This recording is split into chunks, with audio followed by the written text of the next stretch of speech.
Wherever you are listening from in the world, I'm so pleased that you've tuned in to cheer on our graduates, or if graduating yourself, to participate in this momentous occasion. And like many of you, I would love nothing more than to be physically amongst you right now, shaking hands, taking selfies, and personally congratulating you on all that you've achieved. And I know what you're thinking, and you're absolutely right.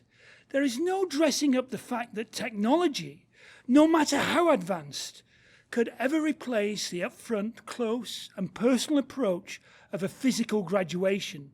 But what today can do and will do is affirm and celebrate a graduate's rite of passage, marking the closing of one chapter and the beginning of a new one, where learning comes alive and strengthens the communities of which our graduates become an integral part.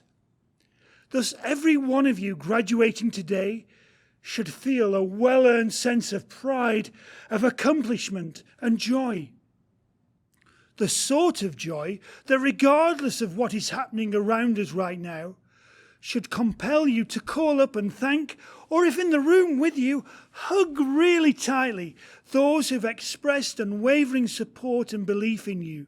For this is a journey where someone, somewhere, be they family and friends, or college professors and staff, have played a motivational and an enabling role that needs acknowledging and needs applauding. So please, take a moment right now to applaud those who have supported you on this journey. That said, graduation represents your journey, one you own and have earned, one to be proud of, to recognize, to celebrate and to savor. And savor it you should. For we know the sacrifices you've made to get here, the investments of time, of dedication and financial resources, the fortitude you demonstrated at times of stress, the courage you revealed at moments of self-doubt, and the wisdom you offered yourself when critical decisions about your own future had to be made. But despite the apprehension, the challenges, and the fatigue, you did it. And today, you graduate. And the skills with which you graduate, be it the art of collaboration, the ability to think and act creatively, or the compassion and the insights gleaned from classes on social justice and equity, place you in a strong position to join a new generation of graduates, a generation now charged with working through issues presented by COVID-19.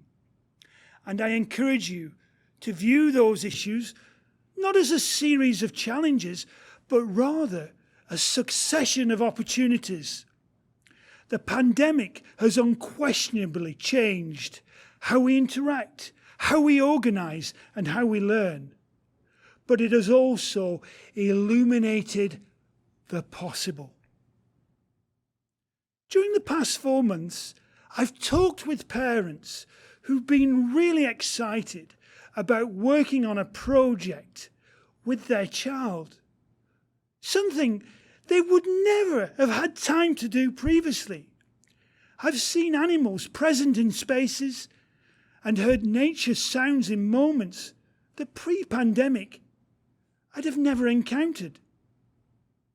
I've witnessed personal acts of caremongering and the heroic efforts of frontline workers that have reinforced my belief in the power of the human spirit and our capacity to do so much good for others.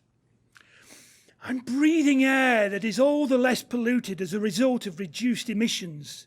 In a post-COVID world, possibilities abound, but the pandemic has also forced us to confront some uncomfortable truths.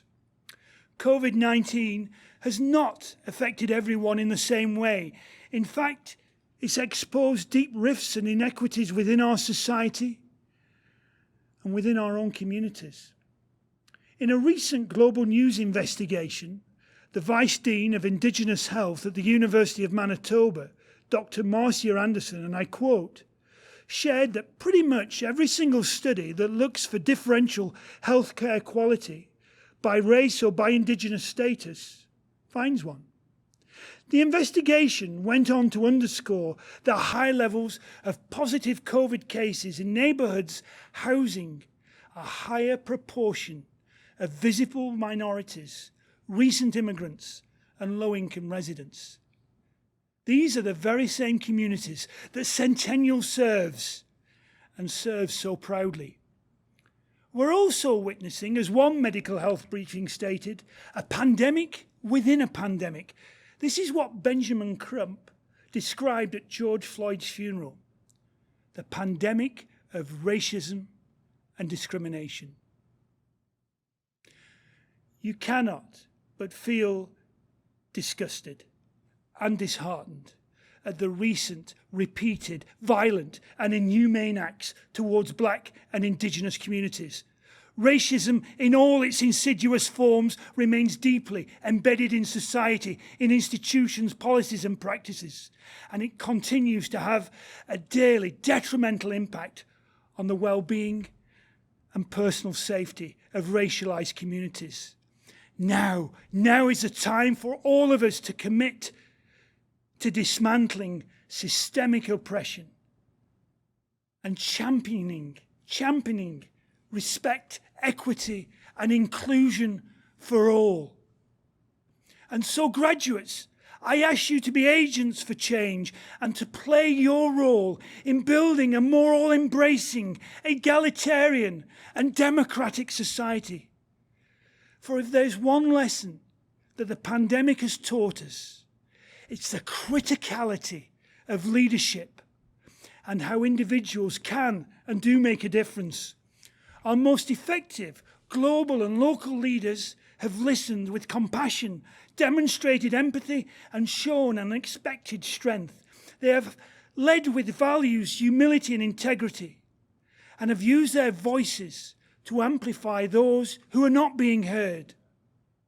As you prepare to embark on your chosen career, I ask you to follow their example. Don't shy away from leadership roles. Embrace them as opportunities to create meaningful change in your workplaces and in your communities. Use whatever influence or platforms you have to empower others. Help us look to our future. Boldly reimagine a post-COVID world and come together with grace and with fortitude to create the community we all deserve. Go forth, Centennial graduates, and enjoy your journey. Thank you.